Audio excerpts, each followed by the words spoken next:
When I understood this about songwriting, it truly unlocked how I write songs now and how I view storytelling especially. I'm a little fucking alien. Aliens by BTS is a good example of social impact songwriting because how dare you insult and negatively impact somebody else's lives to this extent? And I find it disgusting how people these days just find it funny to put their opinions online without even caring about the other person. Hello and welcome to the Mugcast, where I'm combining psychology lessons with recent news in the music industry. At the moment, I'm completely obsessed with Ariana Grande's new album, Petal. A lot of the online bullying that happened around Ariana recently, I think, has to do with the psychology lessons that we're going to be talking about today. For today, the article's title is going to be All You Need to Know About Ariana Grande's Petals Era, and possibly some more. As always, because I'm a writer, I'm going to be taking on my pretentious glasses.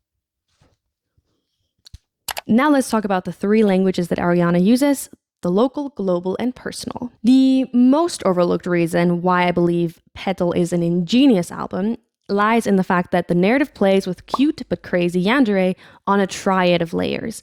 And this section I think is specifically valuable for musicians or songwriters because when I understood this about songwriting, it truly unlocked how I write songs now and how I view storytelling especially. The first layer that one can address in their songs is what I call the gossip layer, which covers the artist's real life being directly written into the song. To my personal distaste, this is what people on social media typically understand when they analyze music. They read the lyrics and then compare it to the personal life of these people. For instance, Taylor Swift and Olivia Rodrigo are great examples of this, as they are confessional songwriters, and this is not easy to do. I'm not saying this is easy. I'm just saying those lyrics mirror the people's real lives to such an extent that a newspaper or somebody on the internet can go back and look at what they've done the last months and pick up these traces in the lyrics like breadcrumbs, basically.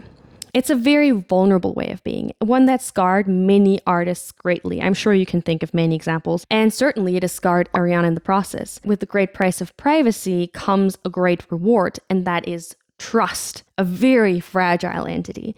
Fans trust this insane level of honesty, maybe more than they trust other artistic expressions, but it's a beast that demands to be fed continuously. The second layer of writing lyrics is what I call the reception layer, which is how the message is received by the listener. The meaning that people read into songs can be dramatically different in between listeners and the idea of what the artist put into the song initially. The easiest way to do this is to write metaphor-heavy love songs. This is an umbrella for vulnerable artists that they might hide behind, so as to not share their entire private life. They mine general realities or public narratives or historic events for emotional bedrock that lands in most people's hearts. And the objective is less to evoke a certain feeling, but it's more to evoke a feeling at all. Artists who put this at the forefront of their writing or creation process give the listener the opportunity to assign meaning to what they were writing, instead of putting the meaning there themselves. These are often people who, in an interview, you will hear them say, I put this out, but I want the listener to take from it what they can use. This is the kind of narrative. One great example of this type of storytelling or this type of songwriting is Olivia Dean,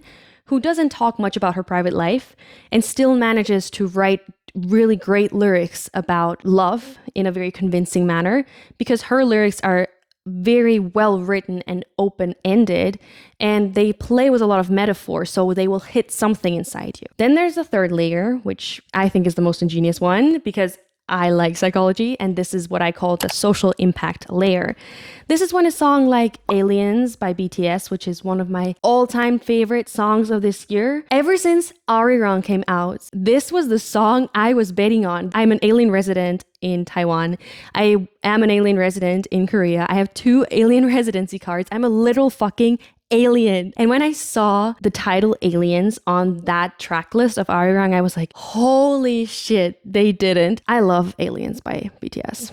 Aliens by BTS is a good example of social impact songwriting because it talks about being treated as a foreigner in the US music industry, but it also talks about racism quite fundamentally and very directly in a way that I deeply appreciate. This type of social impact writing also happens when Sabrina Carpenter is killing man or making jokes about man, which sparks feminist debates. This creates social impact. Some of these songs are more or less explicitly targeted at the idea of social impact, but they are in the pursuit of touching something greater than the artist and the listener because they want to target social impact. They strive for relevance or even change, as they want to matter in the larger societal context. But this is a very spiky path to take for an artist because this song has a risk of being more impersonal, meaning there might not be as much trust, and it evokes maybe strong negative opinions in people because touchy subjects can cause backlash, which means that the audience might not trust them or value them. But arguably, these songs are focused on social impact always contain messages that demand to be heard. And I always feel that these are the songs that keep coming back to you because they actually have more meaning beyond the personal. Not many albums manage to play with these levels expertly, and sometimes it can be risky to try to serve several layers at the same time because you might then not hit either of them. In fact, most artists' brands live off a single of these lanes. And if you think back to people, sometimes you can identify which layer that they have chosen to address. But Ariana didn't choose any of these three when she made Petals. She chose all three at the same time. On a personal level, which is level 1 I mentioned earlier, she clearly writes about her issue with fame, and she addresses the pain of having acted so much she doesn't think that people actually know who she really is. But many of the metaphors that she uses bend both ways. They can either sound like a strike at a negative audience and haters, or they can be a stab at an immature previous lover. Thus, the listener experience, level 2, allows for many songs to be interpreted as love songs for everyone individually, if that is what serves you better. So this means that if there's some girl who doesn't know anything about Ariana's background, but she discovers the song Petal, for instance, she might think to herself, wow, this sounds like my ex Frank. And then she likes the song because she connects it to herself as a love song instead of a societal impact or Ariana commenting on her audience type of song. Maybe because that girl hasn't ever felt fame and therefore she can't relate to what Ariana put into it in the first place. The extremely hard part to do is to also tie in the social meaning, which Ariana manages to do by using her music videos, which are a visual mirror of the sound that she creates. The dichotomy of how these songs sound so cute without the lyrics, the soundscaping is so cute, the lyrics sound fierce, and then the music video extends that fierceness is mesmerizing to me. The videos are both narratives of feminism, very clearly and very openly. I find that Petal is a feminist song, not because Ariana murders a bunch of guys, but because her over-exaggerated lash out, which is celebrated by the women around her after she leaves the studio seconds later, it shows the kind of emotional release that so many women starve themselves of. She goes to apply for so many roles, always getting rejected on the basis of another weird reason that are completely disconnected from one another, and eventually she even gets mocked by the people holding the interview, all the while smiling through the entire process and drawing ticket after ticket for each audition, until it finally is enough for her and she shreds these people apart like butter. Yeah, that's why there's a warning at the beginning of that video. But however you interpret the videos, the music, or the covers, what dominates the discussion around Ariana at the moment is oftentimes nothing more than gossip. And I hate it. This eventually turns so toxic that we're now seeing the singer take a break from the public eye. And now we get into chapter 4. After the drop of Petal, as soon as the Eternal Sunshine Tour is going to be over this September, Ariana has announced to be taking a hiatus for a little bit. The news spread across the internet like wildfire.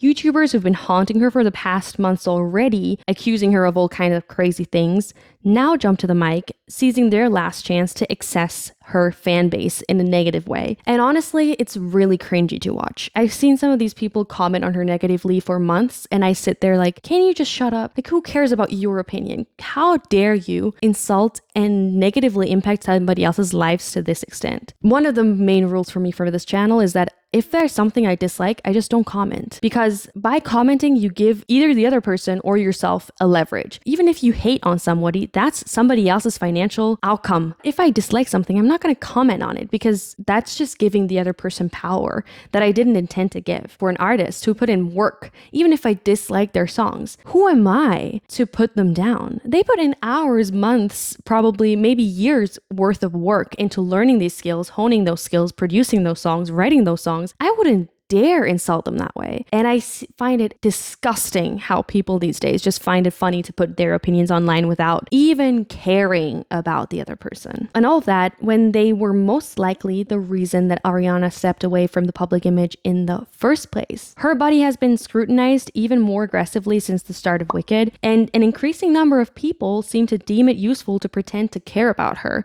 asking her to take care of herself when all they were really doing was aggravate the situation and make money from those same reels. And this is something that Ariana clearly is used to because she's a celebrity who's been in the public eye for a long time. But everything in life goes in circles, and it seems she's reached the amount of fame where she once again needs to step away from the limelight because the public eye becomes a piercing knife. But she's far from the first female celebrity to experience this. Back in the golden age of Hollywood, when this idea of the star was first born, there were also women who suffered from this issue, from this internal conflict of public and personal. Thus, since women in the public eye have been scrutinized for a long time, there are actually psychological theories to explain exactly what happens to the female psyche when it gets a little bit too much limelight. This slide shows 3 famous women who were marketed as stars at the time. There's Audrey Hepburn, Hedy Lamarr, and Marlene Dietrich. All 3 are immigrants from Europe, all 3 are women, and all 3 had their own internal and public battles to fight. In the early days of psychoanalysis, Carl Jung differentiated the subconscious into the animus and anima, male and female parts. However, back in those days, the early 20th century, the definition of female was very much always in relation or as a result of the male definition of maleness. Femaleness was the opposite of being male and not in and of itself an identifiable entity. And this changed when Toni Wolff had the revolutionary idea to structure the female psyche. She created this graph where women can find themselves on an axis between 4 archetypes. There's the mother, the nurturing carer, there's hetera, the friend and supporter, and those 2 form the relationship axis, while the Amazon, which is the independent planner, and the medium, the receptive intuition, represent the impersonal orientation towards action.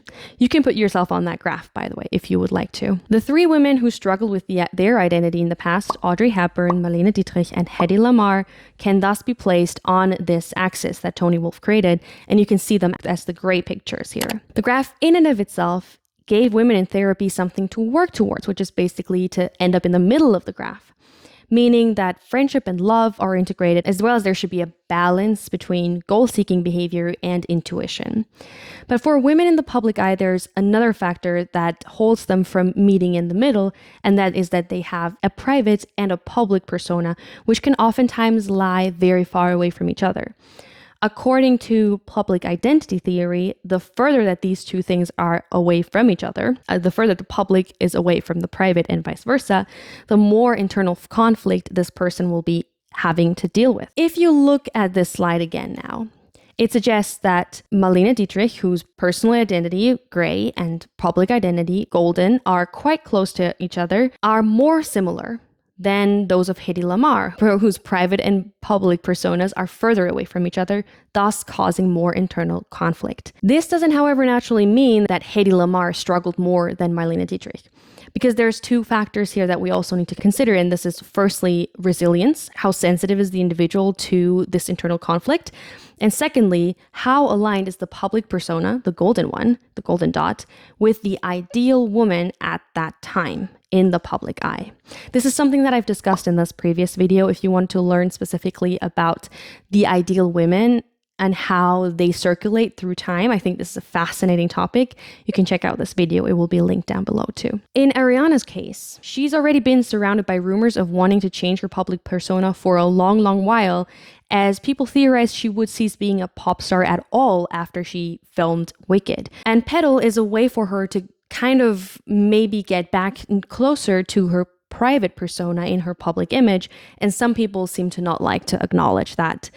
Even besides the body shaming, it is evident that she's been dissatisfied with her public persona for a while now, and maybe she's been misaligned with her private goals as well, so it makes sense for her to try to change her public persona, especially since I'm guessing she's a more sensitive human and has plenty of internal conflict at this point, because she does share things and people seem to not acknowledge or thank her for that enough. The new sonic freedom of Petal is tearing at the shackles of her public persona, and the hiatus might just give her the chance to take a much-deserved break to heal internal conflict and re-establish her public persona's footing. And with that, I will finally end my deep dive about Ariana Grande and her new album Petal. Her music videos, her sonic world building, the visual branding, and finally her following hiatus. I hope the female identity mining that I did in literature and psychology could help you understand and appreciate her music a little bit better.